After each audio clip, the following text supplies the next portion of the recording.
Hello नमस्कार दोस्तों, आपका हमारे YouTube चैनल पर स्वागत है। आशा करता हूँ कि आप सभी ठीक होंगे। आज हम पढ़ेंगे कक्षा 9th की गणित, जिसकी प्रश्नावली 1.1 पढ़ेंगे, अध्याय 1 संख्या पद्धति। तो आज हम प्रश्नावली 1.1 पढ़ते हैं। तो हम शुरू करते हैं प्रश्नावली को। प्रश्न दिया है, क्या शून्य एक परिमेय संख्या है? क्या इसे आप P/Q के रूप में लिख सकते हैं, जहां P और Q पूर्णांक हैं और Q बराबर नहीं है 0। आप अपनी कृपया बुक निकाल लें और बुक के सहारे आप गणित हल करें और मेरे साथ आप लाइव रहें। हाँ,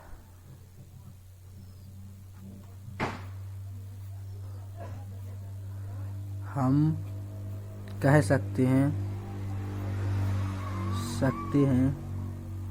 कि शून्य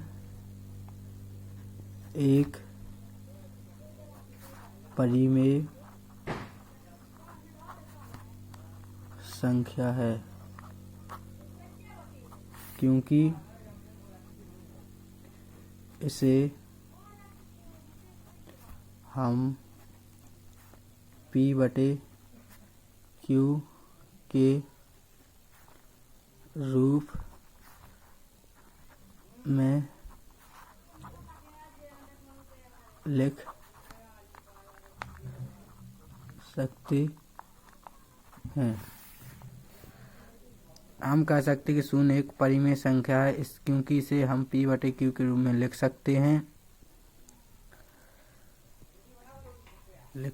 हैं। जैसे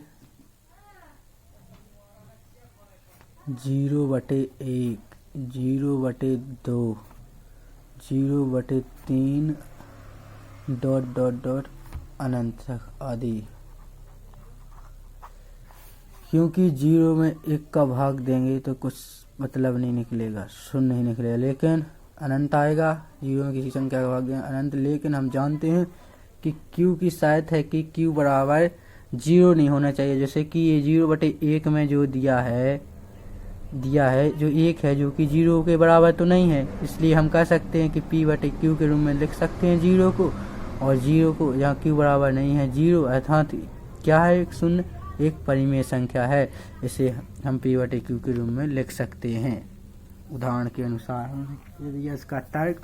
अब हम देखते हैं दूसरा सवाल। 3 और 4 के बीच में 6 परिमेय संख्याएं ज्ञात कीजिए। प्रश्न दिया है 3 और 4 के बीच में 6 परिमेय संख्याएं ज्ञात कीजिए। तो अब हम लिखते प्रश्न दूसरा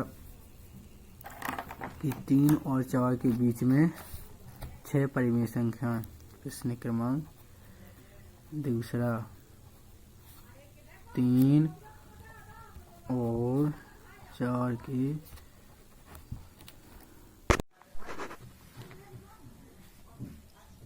लिखते हैं हल।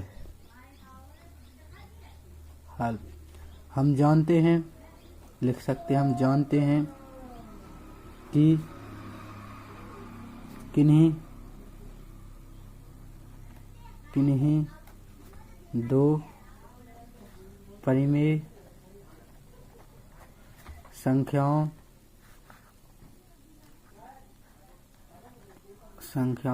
किन्हीं दो परिमेय संख्याओं के बीच अपरिमित रूप से अनेक परिमेय संख्याएं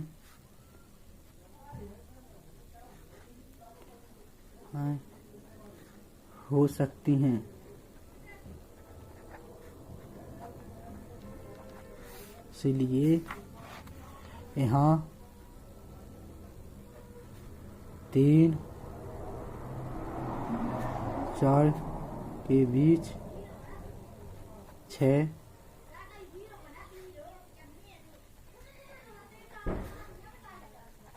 संख्याएं ज्ञात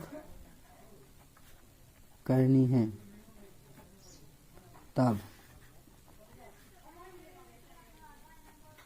तब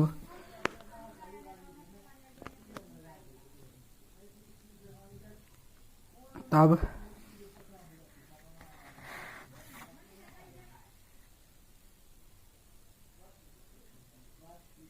तब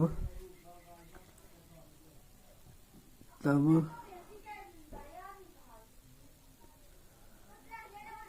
3 और 4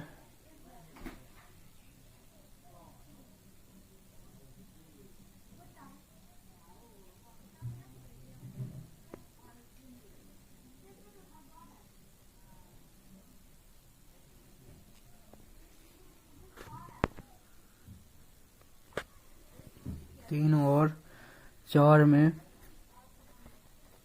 7 का गुणा तथा भाग करते हैं। भाग करने पर भाग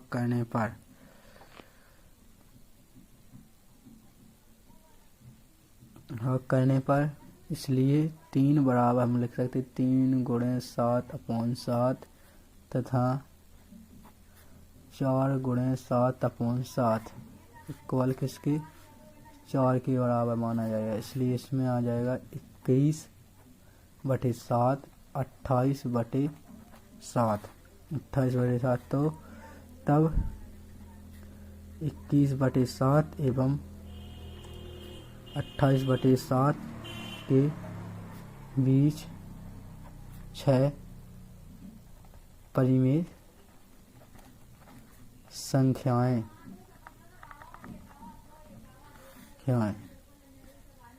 22/7 23/7 24/7 25/7 26/7 27/7 हैं। इसलिए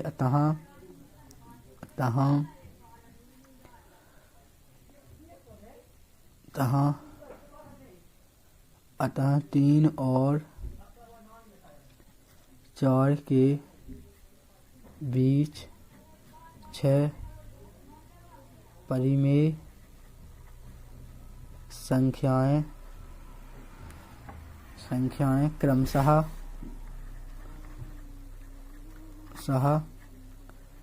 22/7 23/7 24/7 25/7 26/7 और 27/7 हैं। इस प्रकार से हमारा ये दूसरा सवाल भी कंप्लीट हो जाता है। अब प्रश्न तीसरा हल करते हैं। प्रश्न तीसरा दिया है 3/5 और 4/5 के बीच 5 परिमेय संख्या ज्ञात कीजिए। हल हमारे लिए लिया है कि 3/5 और 4/5 के बीच 5 परिमेय संख्या ज्ञात कीजिए। तब पहले से ही हम पहले प्रश्न में ही जान चुके हैं कि दो संख्याओं के बीच में किन्हीं दो परिमेय संख्याओं के बीच में अनेक परिमेय संख्याएं होती हैं। तो हम इस प्रमेय को ना लिखते हुए सीधे डायरेक्ट हल करते हैं। हल लिख दिया। हल 3/5 और 4/5 के बीच 5 परिमेय संख्याएं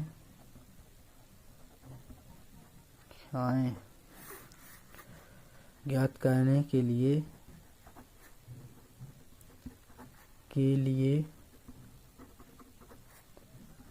हमें अंश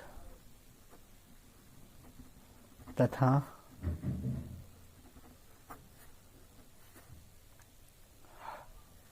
हर में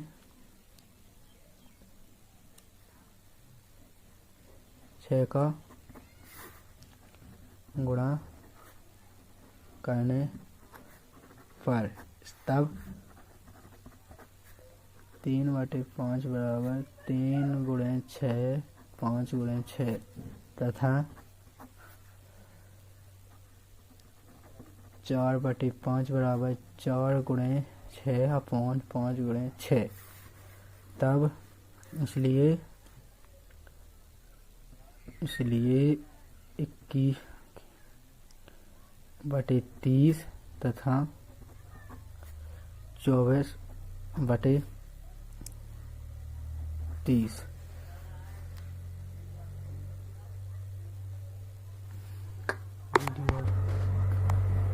यहाँ पर 18 होगा, सॉरी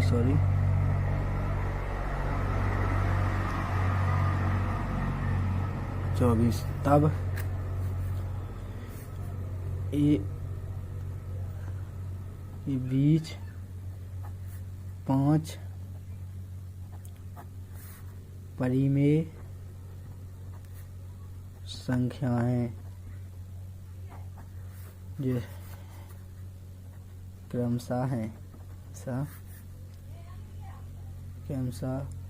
19/30 20/30 21/30 22/30 23/30 हैं और 22/30 हैं।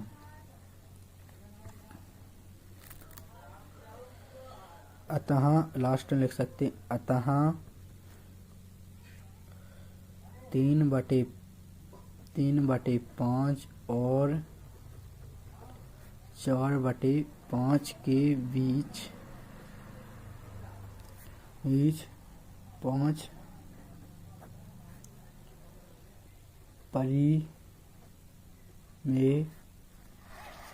परिमेय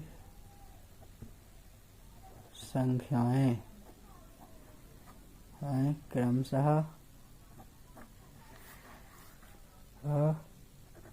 19/30 20/30 21/30 22/30 और 23/30 हैं। अब हम प्रश्न क्रमांक 4 करेंगे। प्रश्न दिया है, प्रश्न बोला नीचे दिए गए कथन सत्य हैं या असत्य, कारण के साथ अपने उत्तर दीजिए। प्रश्न में पहला दिया गया है प्राकृतिक संख्या एक पूर्ण संख्या होती है, तो हम इसे हल करते हैं कि प्रत्येक प्राकृतिक संख्या पूर्ण संख्या होती है। नीचे लिखा हल। हम जानते हैं कि प्राकृतिक संख्याएं जो कि हमेशा 1 से प्रारंभ होती हैं। अगला प्रश्न क्रमांक 4 करेंगे हल। प्रश्न 4 दिया है क्या कर कि नीचे दिए गए कथन सत्य हैं या असत्य, कारण के साथ अपने उत्तर दीजिए। पहला प्रश्न प्रत्येक प्राकृतिक संख्या एक पूर्ण संख्या होती है, तो हम तो लिख सकते हैं, हल करते हैं। हल लिखते हैं हल। कह रहा प्रश्न प्रत्येक प्राकृतिक संख्या एक पूर्ण संख्या होती है, तो हम जानते हैं कि प्राकृतिक संख्या क्या होती हैं। प्राकृतिक संख्या वे संख्या होती हैं जो 1 से प्रारंभ होती हैं तथा अनंत पर समाप्त होती हैं, और पूर्ण संख्या वे संख्या होती हैं जो 0 से प्रारंभ होती हैं और अनंत पर समाप्त होती हैं। प्रत्येक प्राकृतिक संख्या एक पूर्ण संख्या होती है, यह कथन सत्य है। पूर्णतः यह कथन सत्य है, क्योंकि पूर्ण संख्याओं के संग्रह में पूर्ण संख्याओं के संग्रह में प्रत्येक प्राकृतिक संख्या होती है, क्योंकि प्राकृतिक संख्या वे होती हैं जिन्हें गिना जा सकता है, और पूर्ण संख्या वे होती हैं जो 0 से प्रारंभ होकर अनंत पर समाप्त होती हैं। तो उसमें 1 2 3 4 भी शामिल होता है पूर्ण संख्याओं में, इसलिए प्राकृतिक संख्या हो सकती हैं। दूसरा देखते हैं चौथे का दूसरा बोल रहा है कि प्रत्येक पूर्णांक एक पूर्ण संख्या होती है। प्रत्येक पूर्णांक एक पूर्ण प्रश्न दिया है कि प्रत्येक पूर्णांक एक पूर्ण संख्या होती है। तो हम प्रश्न हल करने से पहले जान सकते हैं कि पूर्णांक क्या होते हैं। तो रफ्कार के लिए हम कह सकते हैं, यहाँ पर देखते हैं पूर्णांक जो कि पूर्णांक होता है वह धनात्मक ऋणात्मक हो सकता है। जैसे कि -1 भी एक पूर्णांक है, -2 भी एक पूर्णांक है और 1 भी प्लस पूर्णांक है और +2 भी पूर्णांक है, 0 भी पूर्णांक है। लेकिन पूर्ण संख्या तो सत्य है। तीसरा सवाल दिया गया है कि प्रत्येक परिमेय संख्या एक पूर्ण संख्या होती है। प्रश्न है तीसरा, प्रत्येक परिमेय संख्या एक पूर्ण संख्या होती है।